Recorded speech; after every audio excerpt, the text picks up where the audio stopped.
So today we are talking about how to structure your sales calls, whether that's a discovery call or whatever you call it. I call it a breakthrough call. You can call it anything, but we all mean when I say sales calls, it's a call that is an intentional call about whether or not you and your ideal client are a good enough fit to work together. I make a point of positioning my breakthrough calls really not as sales calls. So when I'm capturing the pre-call questions, I will make the point to say, this is not necessarily a sales call. And I do that because the person I'm on the call with might not necessarily be a good fit for me. And if I don't think they're a good fit for me, then I won't even attempt to sell them anything. So that's definitely something that I would suggest that you consider for your business. Not everybody that books a discovery call is going to be a good fit for you. So you need to think about qualification. So I am going to share, I've got all my notes laid out. I've got lots of amazing things to share with you on this live.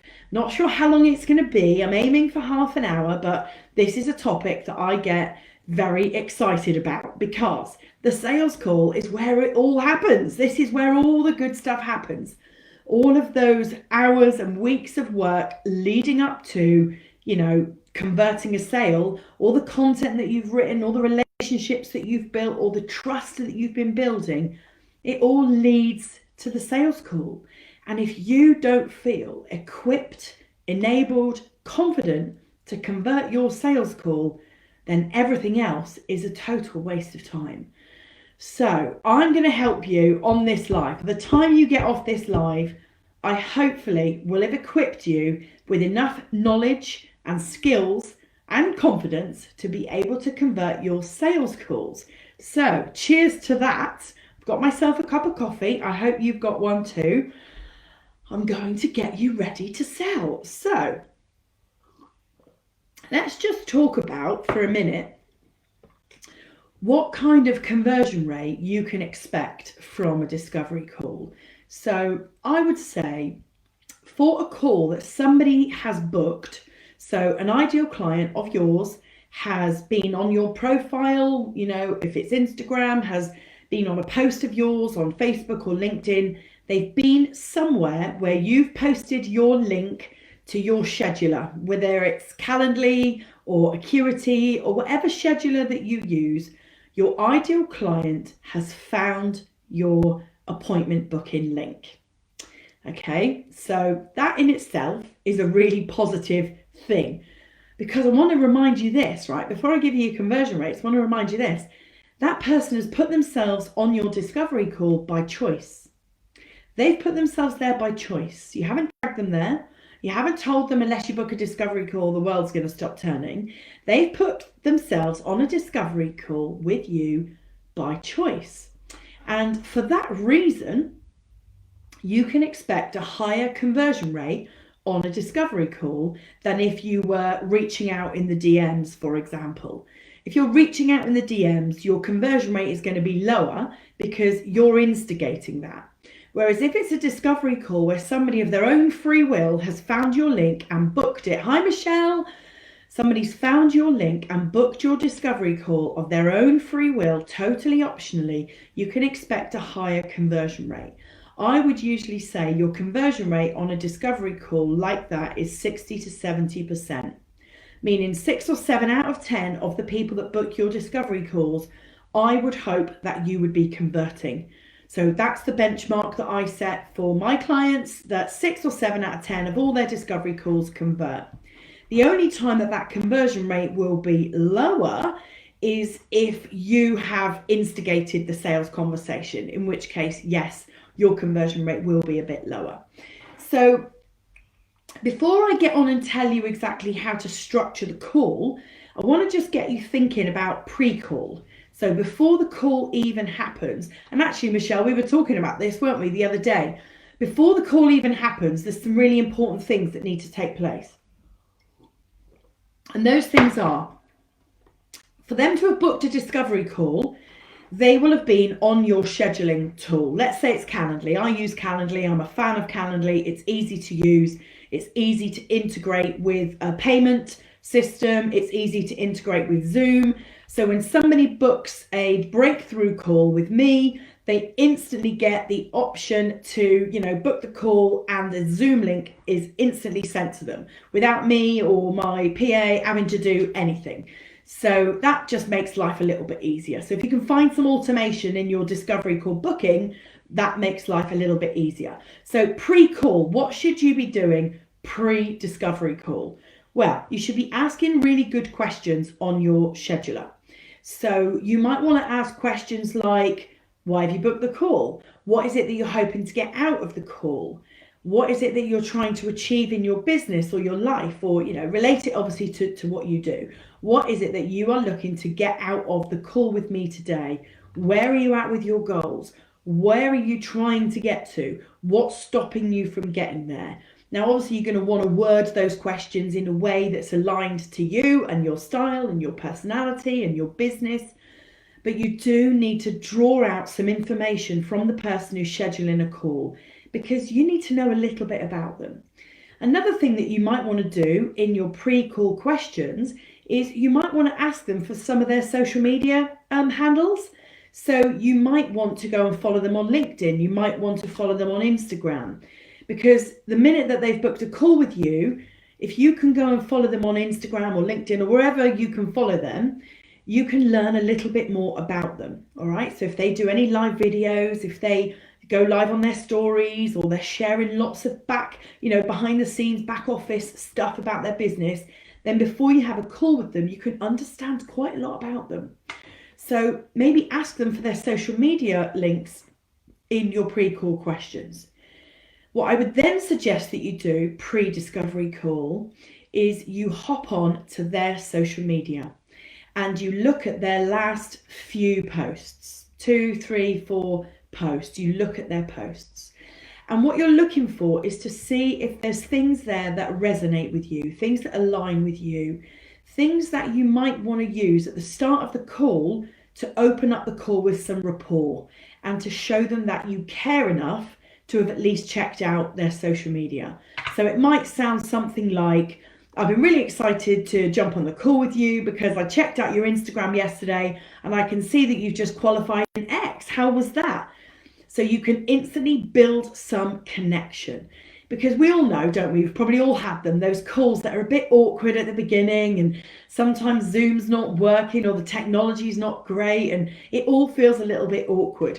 So if you can find something to connect with them on from their social media, that's going to really help you to just open up the call without any awkwardness. So check out their social media, the most recent posts, check out their stories, let them see on their stories that you've been there, that you've watched. If they've asked a poll question, answer the poll question, show them that you care enough to have researched them a little bit, show them that you want to understand them, so that before the discovery call, you've got a little bit more insight. The other thing, the last thing that you need to do before you go on to a discovery call is a reminder for your mindset. And that is, hi Penny, and that is to remind yourself, so that none of this mindset noise comes in of, I can't sell, I'm not good enough, the call's going to go wrong, my last discovery call didn't go so well. You've got to remind yourself, the person has booked a discovery call with you by choice. It was their choice. They booked a discovery call of their own free will. So even though you've got all these hang-ups about whether or not you're a good salesperson, whether or not they're going to buy or not buy, will this be, that final bit of money that you need to get to hit your money goal this month, all those money and mindset issues, let go of all of them and just remind yourself that this person, hopefully your ideal client, has put themselves on a discovery call with you by choice. All right. And that might help you to just shake off some of those money mindset issues. And speaking of shaking off, before a discovery call, I know this sounds ridiculous, but you might want to do some stretches or, put some music on, get some energy. Don't just go from one meeting to another meeting. Don't just bounce from, one type of meeting into a discovery call. Get yourself really ready. Shake up the energy, take some deep breaths, get yourself really focused on the fact that this is a discovery call. I don't want to waste it. Rachel's told me I should expect to convert 6 or 7 out of 10 of all these calls, and I need to really make a go of this call. So get your energy right, get yourself in the right headspace, okay? So now I'm going to give you a structure for your call. So the way that you actually approach your call. Now, what I would suggest that you do is not write a script, absolutely not, because if it looks like you're reading questions, that will come through on the call, and nobody wants to feel like they're being read a survey, okay? So please don't write yourself a script, but what you might want to do is create just a one-pager with some just words on, just some trigger words to remind you of the steps that you need to take, okay? So not a script, but definitely a reminder of the structure. And so here's my structure for your discovery calls. I love an acronym, and the structure spells Cupid, okay? I can see we've got people jumping on. Hi, Claire. We've got people jumping on, which is lovely. We are talking about how to structure your discovery calls, Claire. So I'm just about to give you a structure, and it spells Cupid, and the C stands for connect. The U stands for understand. The P stands for present.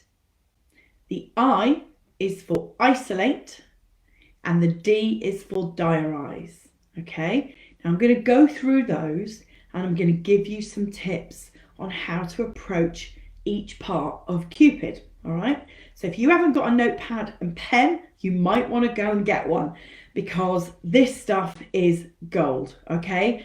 I know I shouldn't say that about my own content, but I promise you this structure for your sales calls works. How do I know that? Because I've done it for 20 years, okay? So of all the stuff that I share, this is something I am so confident in that, yes, you definitely do need a notepad and pen and a coffee.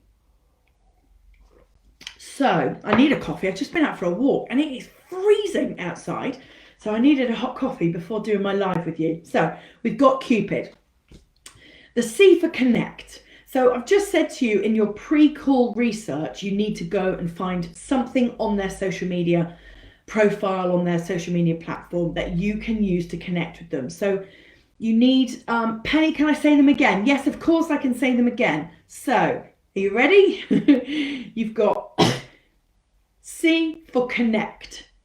You need to get connection at the beginning of the call. You need to build rapport straight away so that you can get straight past that awkwardness, that bumbling around that you get at the start of a call. So C is for connect.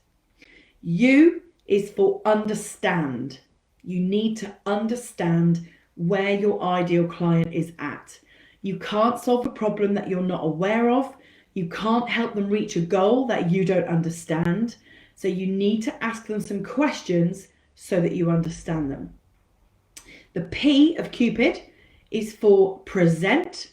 And obviously, when you get to that point, you do need to present your offer.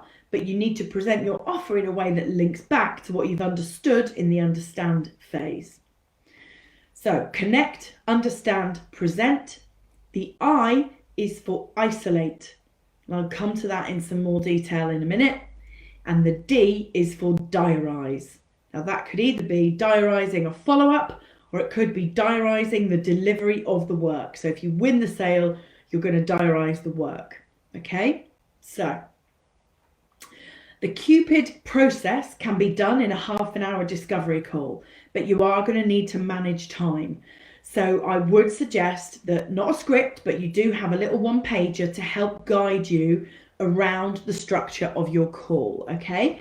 So the C for connect is all about building rapport. It's all about demonstrating to them that you've cared enough about the fact that they're on a discovery call with you to have gone and checked out their social media and to have learned something about them, to have been on their website, to at least understand what they do, to have an understanding, if you can, of who they do it for, and to really demonstrate to them that you were excited to meet with them.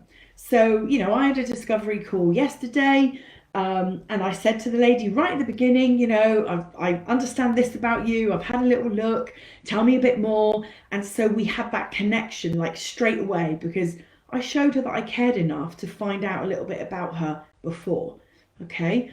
She then told me that she knew a lot about me and she'd been following me for a long time. So believe me when I say there are people in your audience right now, who are watching what you're posting. They are in your audience. They could be ready to buy at any moment. So just believe me when I say they're there. They are there, okay? So you're going to connect. And connection is all about building rapport. And rapport is often mistaken for small talk. Rapport is often mistaken for, oh, how was your journey? Or how's the weather? Or where do you live? That is not rapport. That is small talk. Rapport is when you and the other person recognize that you have some mutual common ground, you have some connection, you have some alignment, you have something in common. Okay, now it might just be that you're on the same social media platform, but you can build that rapport by talking about it, by surfacing it. So you want to build connections straight away on your discovery call. It doesn't take a long time, a couple of minutes at the start of the call. And then what you're going to do is you're going to go into the understand stage. So you're going to ask them about what made you book the call with me today. You told me in the pre-call questions that you were working towards a goal of X, or you told me that you were trying to avoid the X situation, whatever that is. And so you don't need them to give you the whole story because they've already given you the nuts and bolts of it in the pre-call questions. What you now need to do is really open that up and find the thing that they're going to tell you that leads to the result that you can bring them, the result that you can help them achieve. So you need them to say it out loud. You need them to say, this is what I'm looking to achieve, Rachel. This is why I chose to book a call with you, because I believe that you can do this for me, or I hope you're going to tell me that you can do this for me. You need them to tell you what it is that they want and why it is that they want it. And then there's a really important question. And that question is, why is this outcome worthy of your investment? Okay, you need to ask them that. Why is this goal that you've just described, which sounds like a super exciting goal, why is this goal worthy of your investment? Because by the end of the call, you're going to be asking them to invest. As long as you've figured out that they're a good fit for you and that you're a good fit for them, yes, you need to tick the authenticity box. You're not just going to sell to anyone. You need to know they're the right person. Once you've realized, once you've interviewed them a little bit and you've realized that they are a good fit for you, you are going to want to sell to them. And so you need to surface that idea that they already have because they've booked a call with you and they know that you've got programs and offers to sell. So the investment is not an invisible topic. It's a topic that's already there. You feel like it's invisible because you're nervous of selling, but it is already there. Your ideal client has booked the call by choice. They know that if they like what you say and you're aligned and they like your program, they're going to be asked to invest. They already know that. That's why they've booked the call. So don't try to fool yourself into thinking that the investment is some invisible thing that you've got to raise awareness of at the end. You haven't. It's there the whole way through. The whole way through. Okay? But it's a good idea to ask, why is this goal that you've just told me about, that I can see is so exciting for you because of the way that you described it, why is this goal worthy of your investment? And then stop and let them answer you.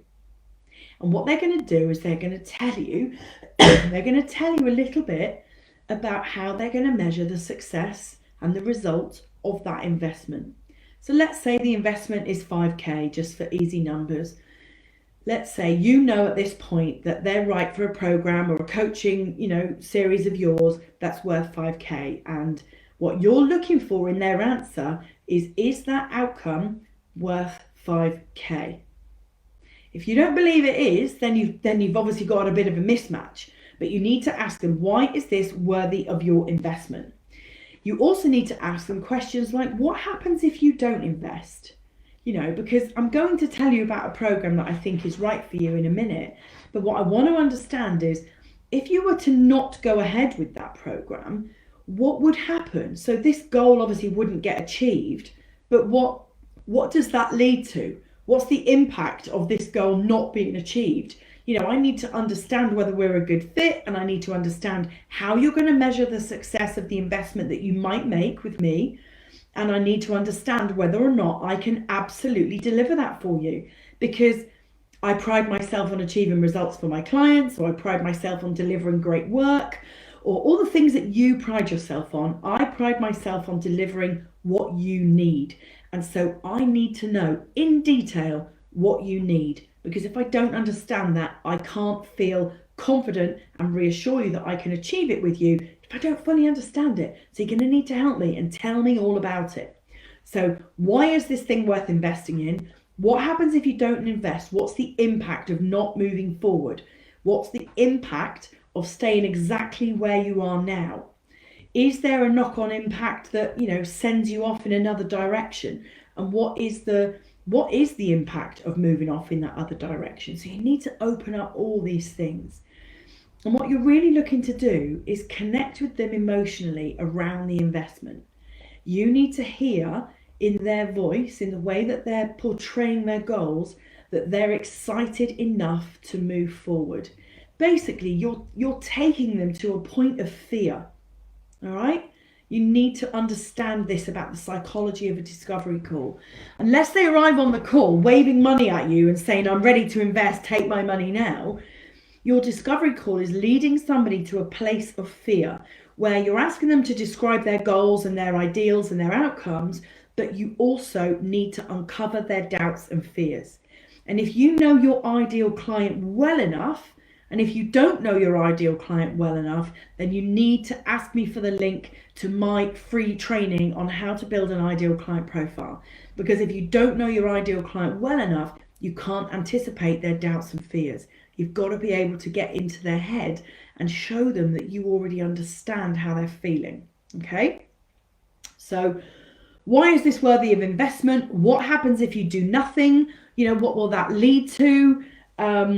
And then you might want to ask them some other questions about, where they're at, mindset wise on the call. So are you excited about the idea that we might be able to tackle this goal together? How do you feel right now? Do you feel excited? Do you feel confident? Do you feel like we're aligned? Do you feel like we're a good fit? Yeah. So ask them how they feel right now. And if you know your ideal client well enough, you will be able to say to them, now typically clients at this point tell me that they're nervous about the return on investment because of these things. And I want to reassure you that this is my perspective on that. This is what you can expect to get. This is the result that I commonly see from this program or from this piece of work that we're talking about. So you can allay their fears. You can put to rest their concerns by demonstrating that you've worked with people who have got that mindset before, because you probably have. And obviously I'm not suggesting that you lie, if you haven't, then you haven't. But if you can really empathize with where they're at, it will really help to reassure them that you understand them. And if they feel that reassurance from you, they're going to feel more confident to move forward. So, hi, Helene, is it Helene? Am I saying that right? I hate saying people's names wrong. Is it Helene or Helena? Please let me know, because I hate not to pronounce your name correctly. So you guys that are watching this, I'd love to hear from you now. Does Cupid sound like a structure that you're already using? Maybe you just don't call it Cupid. Do you use a structure on your discovery calls? Do you use one now? Or do you kind of wing it a little bit? So yeah, let me know in the comments. Do you use a structure? Does it look or sound anything like Cupid? What conversion rates, do you currently get? Are you happy with them? I guess if you're watching the video, you're probably not, but let me know. I always love to get your feedback around your discovery calls, because it is the place where the sale happens. It's where the magic happens. Helene, is that right? Helene. Yay, thank you so much. So yeah, give me some feedback, guys, around your discovery calls. How have the last couple gone? Have they gone okay? Have you got the sale? And if they've gone wrong, what's gone wrong? What is it that you think goes wrong on your discovery calls? Because if you think there's a specific thing going wrong and and you've seen that pattern happening over and over and over, let me know what it is, because, I might be able to give you some tips around that exact thing. So we're talking about questions. So are you excited? Do you feel confident? Get an understanding of where they're at. Before you then move into the P for present, so this is all in the understand stage. Before you move into the P for present, you need to ask permission, okay? You need to get, I know that sounds a bit silly, you need to get their permission to sell to them. So all that sounds like is, are you ready to hear my offer now? Are you ready to hear about my program? Are you ready to hear about the piece of work that we could do together that will get you to the goal or the outcome that you're looking for? Are you ready for me to tell you about that? Now, all they need to say is yes, and I'm sure they will say yes, but that yes is a very powerful point in the conversation, because that is the tipping point. That is the tipping point where you feel that you've been given permission to play. You feel like you've been given the go-ahead to sell, okay?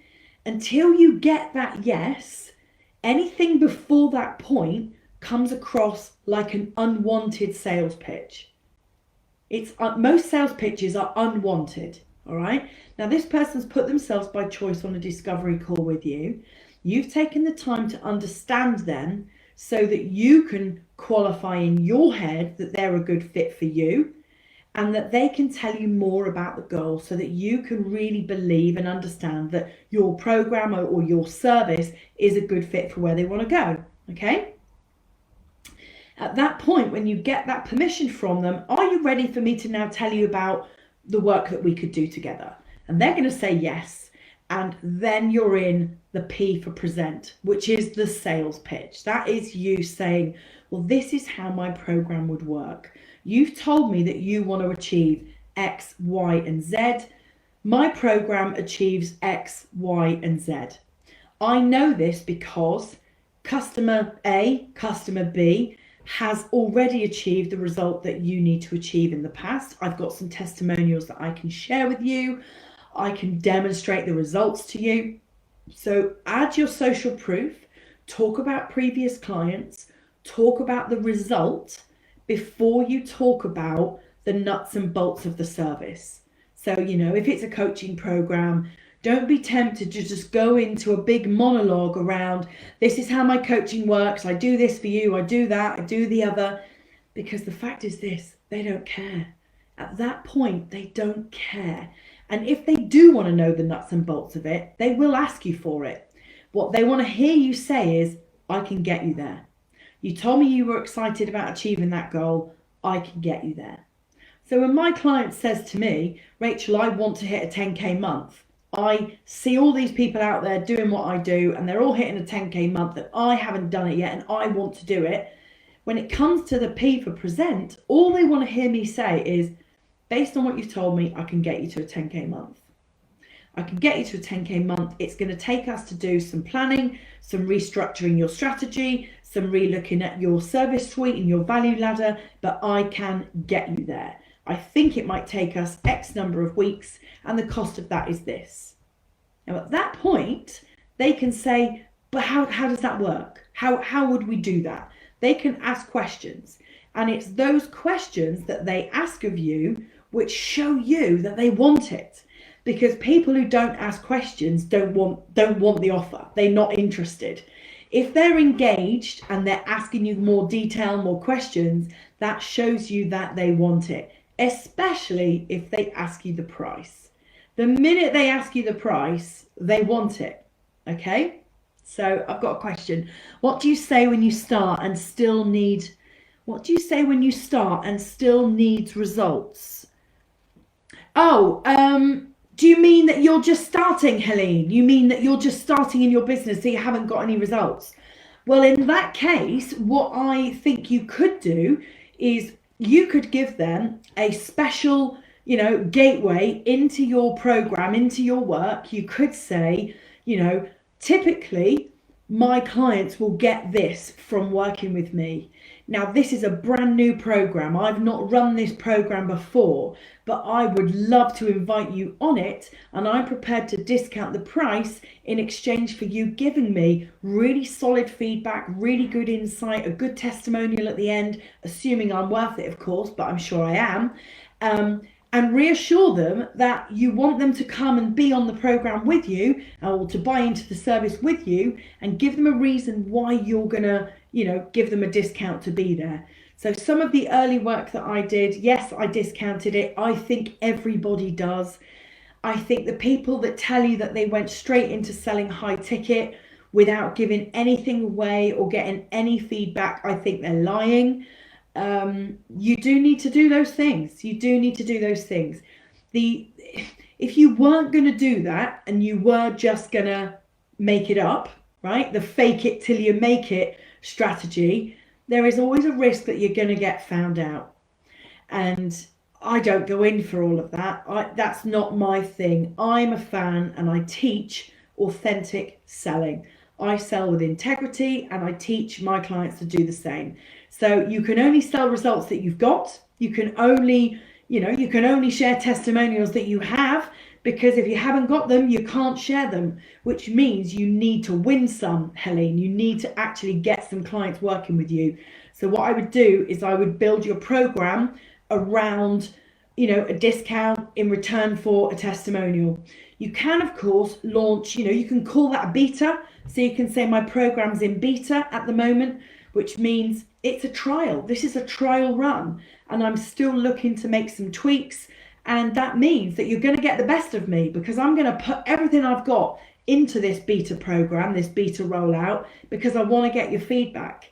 And that will help me to decide how to roll this program out longer term.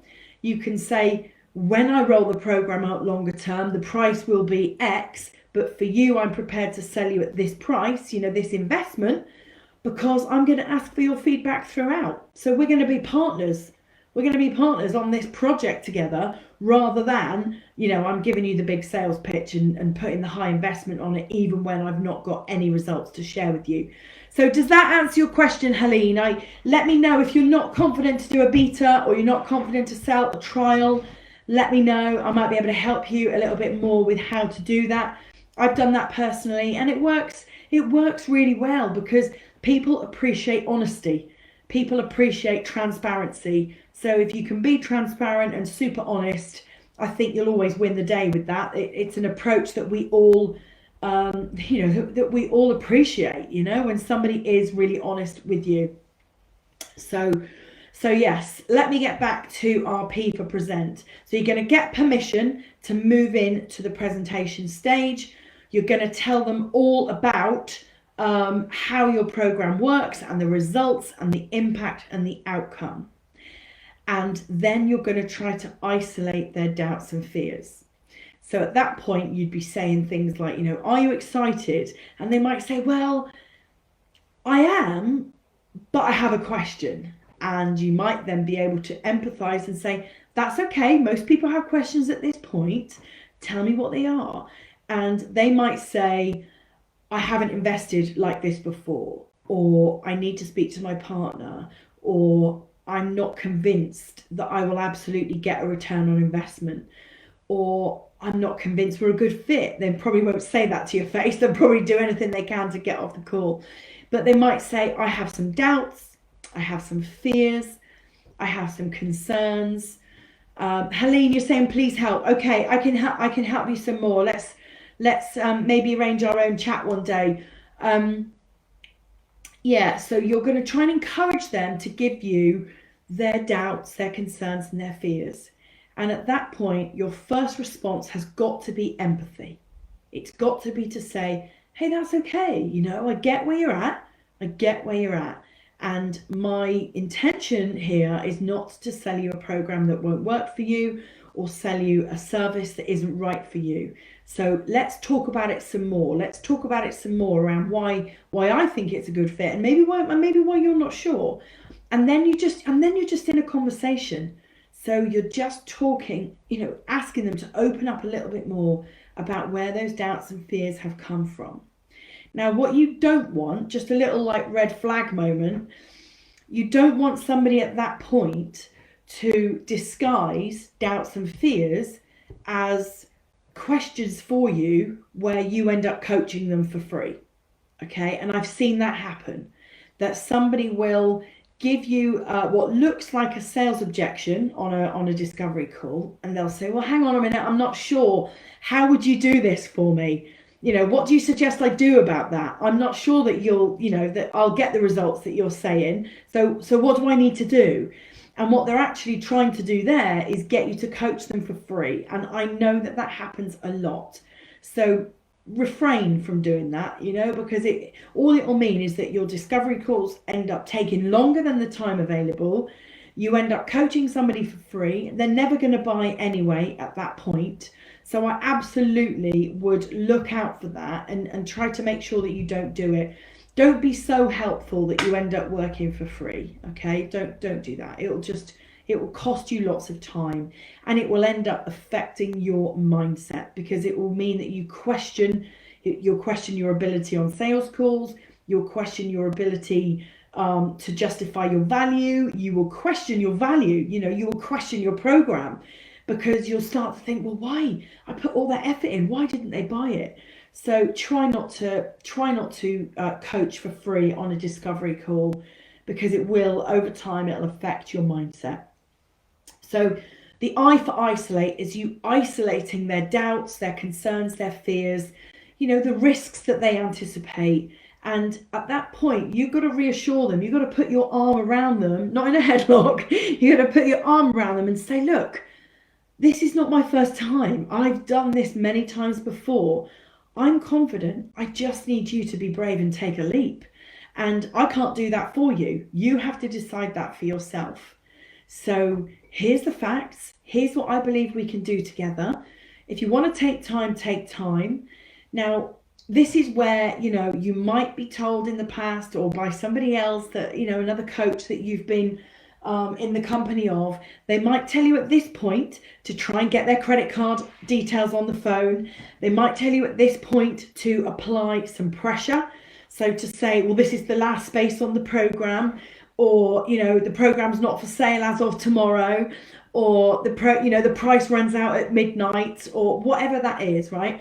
You might have been told by other people to apply some really strong pressure at this point. I don't believe that that's the right thing to do, okay? I really don't. I think what that will do is send your client running for the hills. And they're either going to buy or they're not going to buy. And if they're not ready to buy there and then, they're not ready to make that investment there and then, and they're not saying, Rachel, send me the link, I'm in, I'm doing it right now, which is what the lady I was on a call with was like last night. She was like, I'm doing it right now. Literally, you will have the money in your system 10 minutes after we hang up. I'm doing it straight away. So they're either going to be like that, or they're going to say, well, I need to think. So all of those little pressure tactics, all they do is push your client further away, in my opinion. All right. If they want to talk to their partner, let them talk to their partner. If they want to go and sleep on it and think about it overnight, let them do it. Leave the door open for them. All right. Leave the door open for them. Ask them questions like, what questions do you have for me? What extra questions do you have for me? Because if you say, do you have any questions? That's a yes or no question, and it's easy for them to say no, and they'll just get off the call and you'll never hear from them again. So invite the questions. Say, you must have loads of questions for me. I'll be able to help you as soon as I understand what those questions are. So what questions do you have for me? What questions do you have? Okay. So I've got a question here. Should you start coaching in a group and then one-on-one, or both ways? It depends. Helene, if you are a really confident coach and you're really confident in your program, you're really confident in your offer, then you could start your business with one-to-one and group coaching straight away. What I would say though is, for ease of sales, selling one-to-one is easier. It's easier to sell one-to-one programs than it is groups, because if you only sell one ticket into a program, it's not a group program, is it? So you need to be able to sell multiple people into a group for it to be a group. So you have to be good at launching to groups. So if you're going to sell a group program, the best way to sell a group program is doing a webinar where you might have, a couple of hundred people on the webinar, and at the end of the webinar you do a pitch. Or you might have a few hundred people on a free challenge, and at the end of the challenge you do a pitch. And what you're looking for is a number of people to convert into that group program. But of course, what if it goes wrong? You don't want to end up doing all of that work for that big webinar, that big challenge, that big launch, and then not have enough people to go into your group program. So if you are really, really confident at selling in a live situation like a webinar or a challenge, then you can fill a group program. But what I would suggest, Helene, is that you start with selling one-to-one. And you might want to start, if you are going to do a group program, then I would suggest you start with a low ticket program. Start with something that is the lowest investment program, and build a number of people coming through that program who get results and who shout from the rooftops about how amazing that group program is and was for them. And then you use their results to sell more people into that program. And the people that graduate from that first, couple of times that you've run that low ticket program, you then upsell into your mid ticket program. So you might do a shorter length, maybe sold into a longer or more intense mastermind, for example. So yeah, if you're gonna do a group program, start with low ticket and start with a launch process that you can absolutely nail. If you're good at selling on a webinar, get yourself on a webinar and do as many of them as possible and fill that group program. But if you're just starting out and you're not really sure about how you're gonna link your value ladder together, and there's some other training in the group here, Helene, on value ladder that I'll happily send to you to help you to piece together how that value ladder works, because your one-to-one should always be your highest price point, always. So because it's the most intimate and your time is precious, and if you spend all your time in one-to-ones, you'll never have any time to scale your business. So your one-to-one should always be your highest price. So it sounds, Helene, like we should have a little chat one day, or I should send you a couple of other videos to watch that explain this in more detail.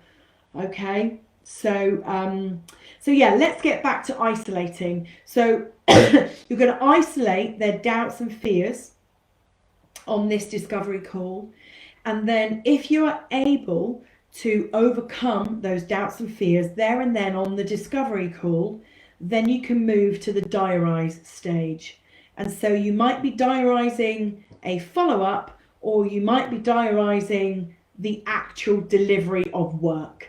So you might have, depends how you check out your services, how you take the investment. You might be able to pull up your payment link, take their details, book them in, book their coaching day, book their first day, or send them a Calendly link for their first coaching session, or sell them into the group program. Whatever it is for you, you might be able to do that there and then on the call. So you're going to diarise their first delivery, their first purchase from you, or you might want to diarise a follow-up. One of the biggest questions I get from various people, both in corporate sales and in online entrepreneur sales, is how long should I leave it to follow up? How many days is etiquette? How many days is, the right amount of days to follow up? And I would always say this: agree the follow-up there and then on the sales call. Don't come off the call not knowing whether you should follow them up the next day, the day after that, a week later, 2 weeks later, because the only person who's got the answer to the question, how long shall I leave you to think about it, is the client. They have the answer to that. And if you're not asking them that question, you're never going to know the answer. And so any amount of days is going to be a guess. And I love taking the guesswork out of everything. I hate guessing. So I will always say to a client, how many days do you feel like you need to think about it? The reason I'm asking you that is I don't want to be a pain in the arse. I don't want to chase you up tomorrow if you say you need a week. How long do you feel like you need? And at that point, they'll tell you. They'll tell you the truth. They'll say, no, I'm quite an impulsive person. I just need to sleep on it. Can we chat tomorrow? Or they might say, no, I really do want to mull this over. This is a big step for me. Can we leave it 3 days? And what you can do is you can actually diarise that follow-up. And what that means is that all the guesswork's gone and you feel much more confident about following them up. Whereas what possibly happens now is you feel a bit nervous about following up. You know, a lot of people tell me, oh, I hate the follow-up, Rachel, because I don't want to feel like I'm chasing. I don't want to feel like a nag. And I also don't want to be rejected. I don't want to do that follow-up and then run the risk that they're never going to reply to me and I feel wounded. Because it affects you, doesn't it? It affects you in the heart, you know, like you feel like it's personal. So, and it never is personal. It never is personal. It's about money. It's about investment. It's about confidence. It's not about whether or not you're a nice person. So don't let it affect the way that you view yourself. You have to disassociate yourself and your self-worth from whether or not they decide to go ahead. So, to try to bring this to a conclusion for you, the Cupid framework, if you can introduce the Cupid framework onto your discovery calls, I promise you, this is a firm promise, that your discovery calls will be more successful. Okay? And I'm not suggesting that you script it, absolutely not, but create just a one-pager where you get just a reminder of how the framework pieces together, the connect, the understand, the P for present, the isolate, and the D for diarise. Just remind yourself how that framework comes together to give you the structure to spend your 30 minutes of discovery call. Don't let your discovery calls go on too long. Don't let them turn into hours and hours and hours. Keep them to the point. Value your time. Because if you start off with a client not valuing your time on the discovery call, then they're certainly not going to value your time once you're working together. Okay, so we all need boundaries. One of my big intentions for 2021 is boundaries. Because, you know, as you probably know, I've got a family and I've got a business that I'm very, very passionate about. And if I was left to just get on with it, I'd work 24 hours a day because I'm just wired up that way. So boundaries are important. If it's a 30-minute discovery call, make it take 30 minutes. All right, make it take 30 minutes.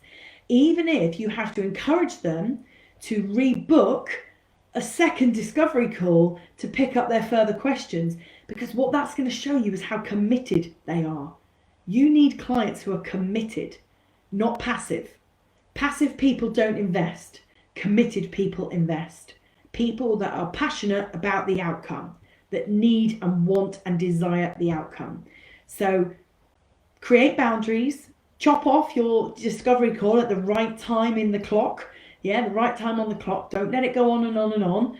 And introduce Cupid. And please, can you do me a favor?